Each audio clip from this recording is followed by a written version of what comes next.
you didn't just see that. Hi guys, I'm Meg from Graceful Physio Pain Slayers, and I thought today maybe we should go over how to lift things properly. Because I don't know about you, but sometimes I find maybe I'm not using quite the right technique to lift things up. So we're going to do this quick and easy so you don't have to watch this for too long. Basically, to lift things up, you want to do halfway between the squat, halfway between the deadlift. Now don't be intimidated. I know there are plenty of gym junkies who have the perfect form for squat and deadlift, but that's not what we're looking for today. What we're looking for is that you do things fairly well for a lifting technique. It's not about going to the gym. So that being said, what we want to do is get ourselves nice and close to the object. The further it is away from us, the heavier it is, the more load there is, the closer it is, the better. And we don't want to bend from our back. So bending over like this purely uses your back muscles to bend over. What we want to do is use the power of our legs because they've got the biggest muscles in our body.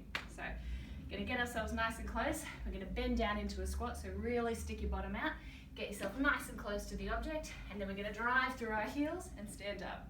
If you have any questions about that one, please give us a ring.